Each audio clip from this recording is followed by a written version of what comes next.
Are you ready for your 10-minute fiction vacay? Do you need a little work break, a pick-me-up? Stay tuned. My name is Marie LeClaire, and I'll be reading one of my short stories titled Lucky Christmas.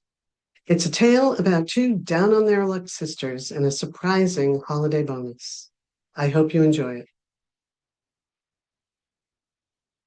She sat in the dark, looking at the tiny sparkle lights, small, shiny ornaments reflecting the colors, giving the tree a greeting card feel. She savored the moments just before dawn when the world was quiet.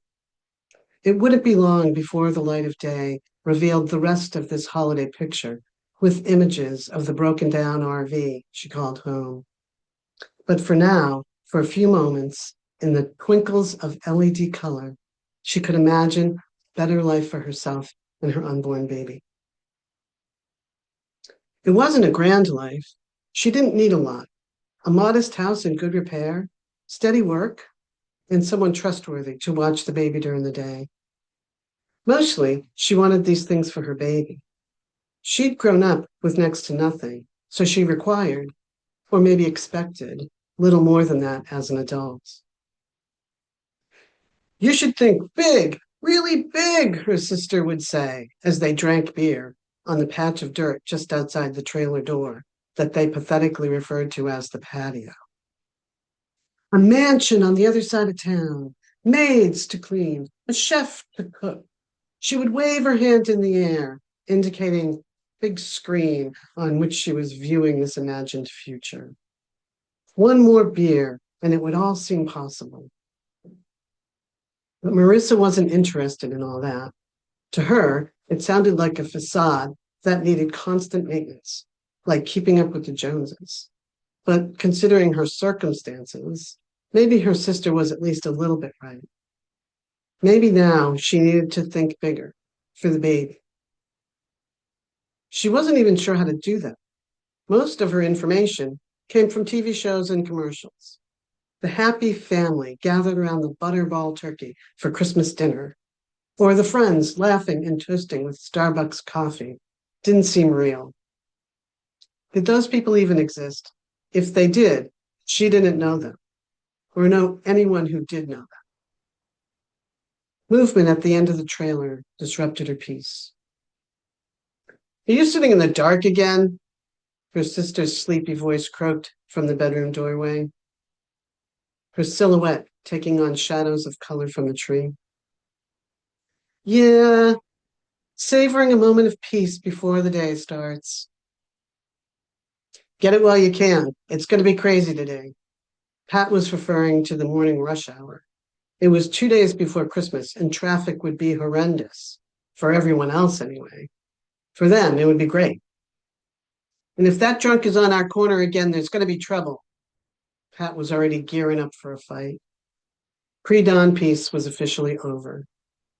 Settle down already, Pat. We'll just invite him to move along like we did last time. They went about their usual routine, silently washing up and getting dressed.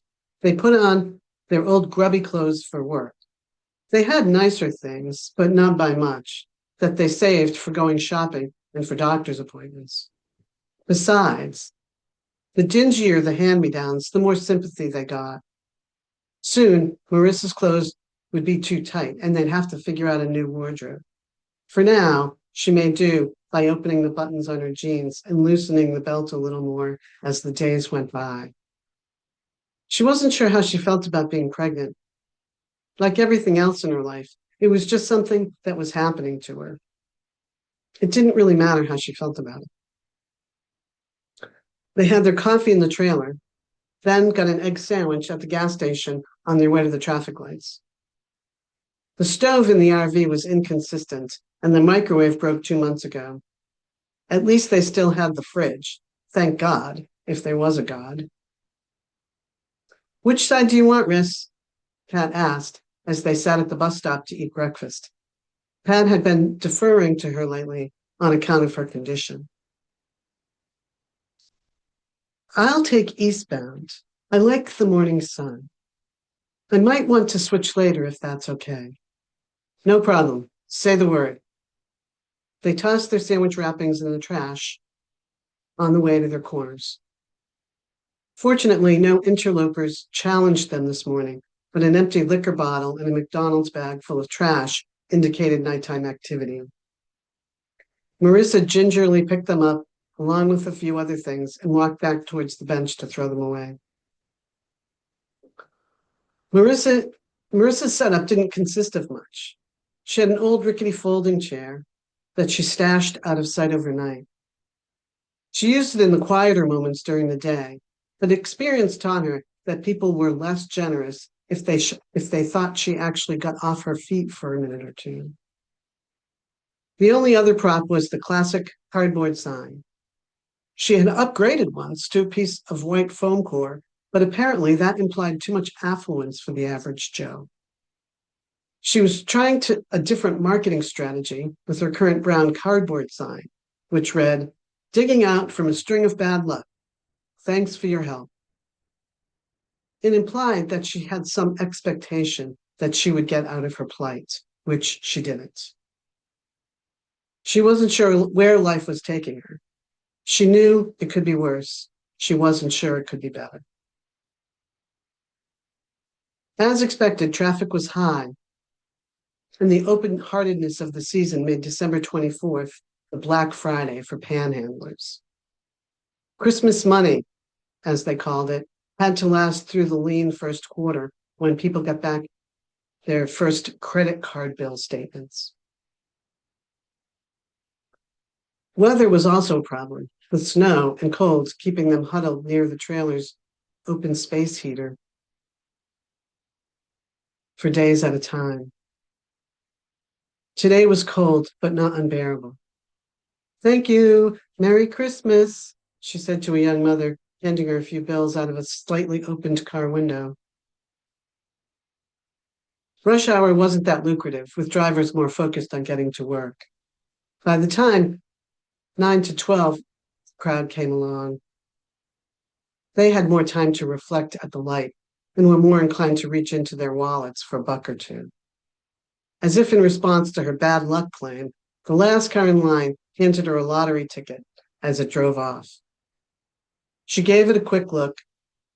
It was the scratch-off kind. The words across the top said, $50,000 a year for life. The light changed red again, and she turned her attention to the new batch of potential donors as they came to a stop. She waved at the cars, in beauty queen style, as she called it, minus the tiara and ball gown. Every time she stuck her hands in her pocket, she could feel the stiff cardboard of the lottery ticket. How much was $50,000 a year? She couldn't fathom it. Was it enough to buy a house? Rent an apartment? Get a used car? Get her license? Go to college? One thing was for sure. It wasn't buying dinner tonight. Her sister stopped on the way home to pick up the six-pack and cigarettes that would get her through the night. She didn't think Pat had a drinking problem. Pat had a life problem, and drinking was the only solution that she could afford. It was therapy, leisure time, socializing, and future planning all rolled into one 12-ounce can, or maybe two, usually two. They were sitting in the RV easy chairs, heater at their feet, Christmas tree lights on, and Pat cracking open a beer, when Marissa remembered the lottery ticket. She pulled it out of her pocket and with a dirty fingernail scratched off the winning numbers column. She read them off to Pat. 34, 21, 57, 4, and 11.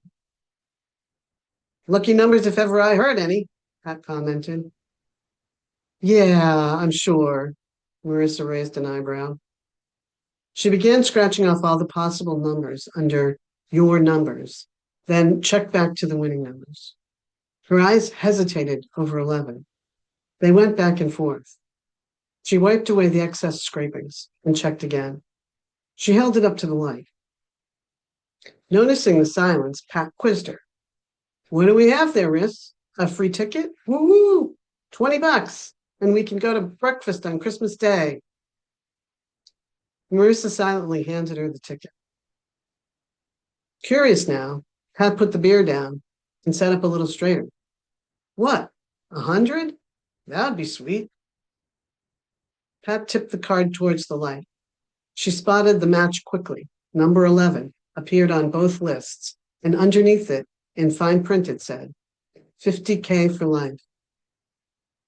She looked over at Marissa with wide eyes and saw astonishment staring back at her.